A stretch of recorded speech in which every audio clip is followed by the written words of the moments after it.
तो दोस्तों मैं यहाँ खड़ी हूँ दिलशाद गार्डन के सामने मेट्रो स्टेशन के पास, और यहाँ पे जब भी मैं आती हूँ मुझे ये ई रिक्शा और 3 व्हीलर वालों की लाइनें दिखाई देती हैं। दोस्तों जब मैं देखती हूँ इनको, मेरे को इतना तरस आता है। एक एक लोगों को ये बुलाते हैं, जैसे कोई भी सवारी आती है बुलाते हैं, मुझे लगता है। और सारे जो हैं सारे नौजवान है, कोई ऐसे नहीं बहुत ज्यादा एजिड हो गए, सारे नौजवान है। ये बच्चे रोजगार चाह रहे हैं, लेकिन रोजगारी नहीं, मजबूरी में ये कर रहा है। शाम को मुश्किल से 1-2 के पास इनके पास अपना रिक्शा होगा, नहीं तो ये किराए पे 500, 600, 700 रुपए तो ये किराए का दे देते हैं। उसके बाद इनके पास कितना बचता है और ये क्या करते हैं कि किस तरीके से अपना रोजी रोटी कमा रहे हैं। तो हाँ, तो सुनिए, अब मैं एक ऐसे व्यक्ति से मिलवा रही हूँ जो कह रहे हैं कि हमारी प्रॉब्लम मैडम सुनी जाए, और थोड़ा सा बताइए सर।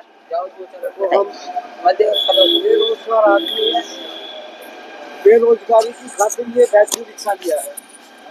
हम बेरोजगार आदमी हैं, बेरोजगारी की खातिर ये हमने बैटरी रिक्शा लिया कि जिससे 2 रोटी हमारी चलती रहे। हम सब पटरी रेडी लगाने वाले लोग थे, पटरी रेडी लगाने नहीं देते और ना ही हमें कोई स्थायी जगह देता। हम दिल्ली के ही बासिंदे हैं, तो हम कहाँ जाएं, यहाँ पर भी लोग परेशान करते हैं। अच्छा, कभी तो आपने इसी टाइम पे ये चीज देखी है या पहले भी देखा था आपने? ये पहले से ऐसा ही है या अभी आप कितने साल से आप? पहले मैडम ऐसा कुछ नहीं था, मैं 2014 से रिक्शा चला रहा हूँ यहाँ पर। अच्छा, जब गाजियाबाद मेट्रो स्टेशन भी 2014 में आप कितने साल के थे? जब मैं ऐसे था 2014 में मैं 16 साल का था, जब लगा साल के थे, तो आप पढ़ते नहीं हो? पढ़ता था मैं, जेएनटी के स्कूल में पढ़ता था मैं। अच्छा, और रिक्शा भी चलाता था, क्योंकि कुछ अरे परेशानी ऐसी हो जाती है जो पढ़ाई छोड़ दिया, मैं रिक्शा चलाता हूँ। क्यों छोड़ा? क्योंकि हालात होते हैं कुछ ऐसे, जो प्रॉब्लम में आ जाता है बंदा तो छोड़ना पड़ जाता है। अच्छा, एक और बात मैं कहना चाहूंगी, आपने वोट तो थोड़ा सा पर्सनली वोट किसको दिया? मैंने पर्सनली तो वोट बीजेपी को दिया मैडम। बीजेपी को दिया हाँ है। जी, तो आपको लग रहा है बीजेपी के हिसाब से सुविधाएं मिल रही है? सुविधाएं तो मिल रही है, लेकिन जैसा पहले दौर था वैसे परेशानियां उससे अधिकतर परेशान कर रहे हैं बंदे। अगर आप पढ़ लिख जाते, मैं ये कहती हूँ, आप पढ़ लिख के सिर्फ नौकरी के लिए नहीं पढ़ते हो, आप अपने उद्देश्य एम के लिए पढ़ते हो। उद्देश्य के लिए आप क्या करना चाहते हो उसके लिए पढ़ाई करते हो। आपको जीवन में क्या डिसाइड करना है उसके लिए आप रोजगार के लिए भटक रहे हो। शायद अगर आप पढ़ लिख जाते तो थोड़ा नौकरी के लिए ट्राई करते। मैडम मेरी बहन इतनी पढ़ी लिखी है, मेरी बहन को आज तक तो नौकरी लगी नहीं, 3 साल हो गए, क्योंकि रोजगार नहीं है।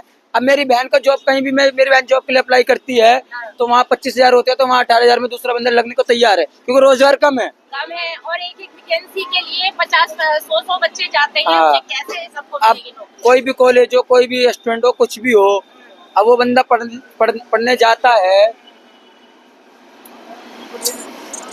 बताओ आप बताओ। आज हमारे देश में सबसे ज्यादा नौजवानों के लिए नौकरी की जरूरत है। नौकरी की जरूरत है, नौकरी की, रोजगार की, मतलब आप जैसे लोगों के लिए रोजगार की नहीं है। और इन लोगों के लिए अगर ये पढ़ लिखे, जो पढ़े लिखे, मैं बात बोलूँ ना मैडम, पहले ऐसा था जब मैं रिक्शा चलाता था, जब तो कोई परेशानी नहीं होती थी। मतलब आने वाले दिन में ऐसी परेशानी हुई है कुछ कि ट्रैफिक पुलिस से हर चीज से हम, क्योंकि मतलब मैं ऐसा कहना चाहता हूँ, जब मैं रिक्शा चलाता था रिक्शा, जब तो कोई परेशानी नहीं ऐसी अधिकतर हुई। आने वाले सालों में 2-4 सालों में ऐसी परेशानी हो रही है, रेडी पटरी से लेके हर चीज के। ई रिक्शा सर जी हमारे किराए का है मैडम। कितना किराया देते हो? मैं इसका 530 रुपए किराया देता हूँ मैडम। 530 रुपए। और कितना हो जाता है रोज का आपका? मैडम 1,900 रुपए कमा लेता हूँ मैं। उसमें 200-400 रुपए बच जाते हैं, और वो भी भूखे पेट रह के। जब नहीं खाएंगे, इतना खाना खा लिया ना हमने, 100-150 रुपए हमने खाना भी खा लिया, तो हमें 200-250 रुपए बचते हैं बस। हाँ, रोज के। और अब इतनी परेशानी हो गई है, आए दिन कोई पुलिस वाला पकड़ लेता है, आए दिन कोई ट्रैफिक वाला पकड़ लेता है, आए दिन कोई नगर निगम वाला पकड़ लेता है, तो हम जाएं कहाँ? हम चोरी करें, क्या करें? हम मेहनत से कमा रहे तो मेहनत से भी नहीं कमान दे रहे।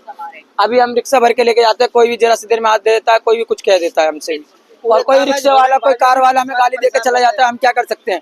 हम लड़ेंगे तो रिक्शे वाले की गलती होती है, ई रिक्शे वाले गलती। अभी कोई कार वाला मुझे गाली दे जाता है, मैं सुनना पड़ेगा मुझे। देखिए दोस्तों, मैं सभी से कहना चाहूंगी कि हमें आवाज बुलंद करनी है। वो बुलंद कैसे होगी?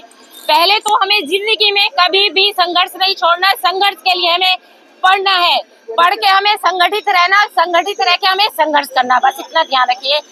जीवन में ये मत सोचे कि पढ़ाई हमारे किसी काम की ज्ञान है, रोजी रोटी कमानी है। रोजी रोटी नहीं कमाओगे आप, आप पढ़ाई जरूर करें, क्योंकि आपको समझ आती है पढ़ाई से कि सही क्या है गलत क्या है। अगर आप पढ़ोगे नहीं और इन ढर्रों पे चलते रहोगे तो आपके लिए आवाज कौन उठाएगा? आप खुद अपनी आवाज बनिए। चलिए एक मिनट। हाँ बताएं। हाँ बताएं। अरे अभी माइक दो। अभी थोड़ी देर पहले 10 बजे करीब कोई सीनियर आया था यहाँ पर। हम जानते नहीं, हम तो ई रिक्शा वाले हैं, हम जानते नहीं। तो अभी वो 10 बजे टाइम करीब आए थे तो नोटिस दे गए कि कल से कोई भी यहाँ पर रिक्शा नहीं लगाएगा। अब हम क्या करेंगे ये बताओ? हमें इस बात का भी तो हमें पता चलना चाहिए। हम ये कहना चाहते हैं, हम 2 रोटी इज्जत से कमा रहे हैं, खा रहे हैं, तो उसमें भी हमें कमान खाने नहीं दे रहे, तो बताओ हम क्या करें फिर? भविष्य आज तो हमारी 2 रोटी से हमारा पेट भर रहा है, हम यहाँ से हट जाएंगे तो हम जाएंगे कहाँ? उनका भी नौकरी है तो वो भी अपने सही कर रहे हैं जो भी कर रहे हैं, लेकिन हमारे लिए भी तो कुछ ऐसी चीज बनाई जाए कि जो हम भी कमाए खाएं। अब यहाँ से हमारा रिक्शा हटवा रहे हैं तो हम कहाँ जाएंगे हैं? और अभी आके धम कह के गए हैं कि कल आप एक भी रिक्शा नहीं लगना चाहिए यहाँ पर सुबह के टाइम।